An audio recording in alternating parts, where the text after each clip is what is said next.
America's North Woods border region. Within this land of 10,000 lakes and miles of dense timber, a hideous creature is believed to lurk.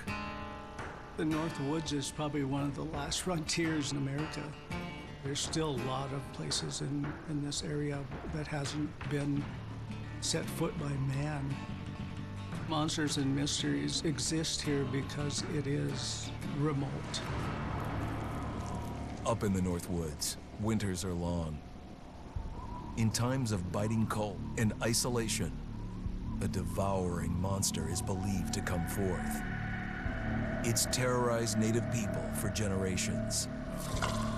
Growing up, I was told, like, don't go outside, the Wendigo will get you.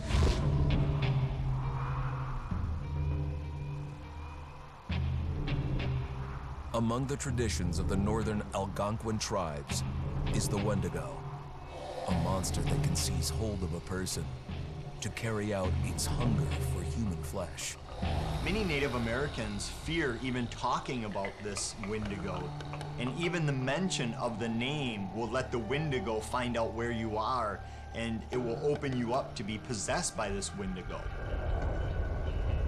The most famous case of a Wendigo possession took place in 1879 in the deep woods outside of Edmonton, Alberta.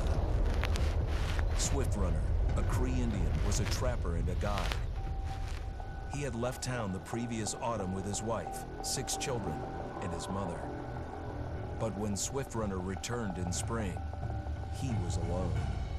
Swift Runner came into a nearby village telling this heartbreaking tale. I had to watch them starve to death. Of his family being killed by starvation, and that he was the only survivor. My whole family gone. It wasn't hard to understand a family falling victim to a brutal winter. To even not. Yet something was suspicious about Swift Runner. He was a strapping man, and he came into town weighing over 200 pounds. It didn't look like somebody who had just weathered a terrible winter. He wasn't malnourished, didn't look like he was starving. He looked healthier than ever. After a few nights, it became clear that something was wrong. He started having night terrors, screaming in his sleep. I am the Wendigo. Villagers alerted the police. Swift Runner actually guided them back to his winter cabin. When they got there, that's when they saw the true horror.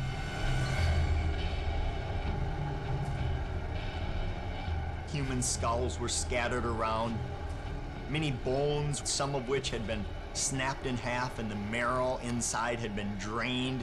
They had never seen anything like it.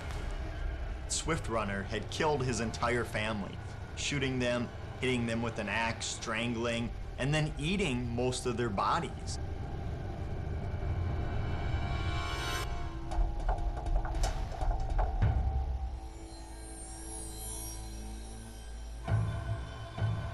Right up until the moment the noose was on his neck, Swift Runner swore the evil spirit of the Wendigo had possessed him and twisted him into a cannibal killer.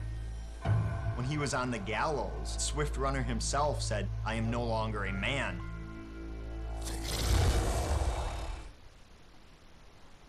Mi becco un copyright.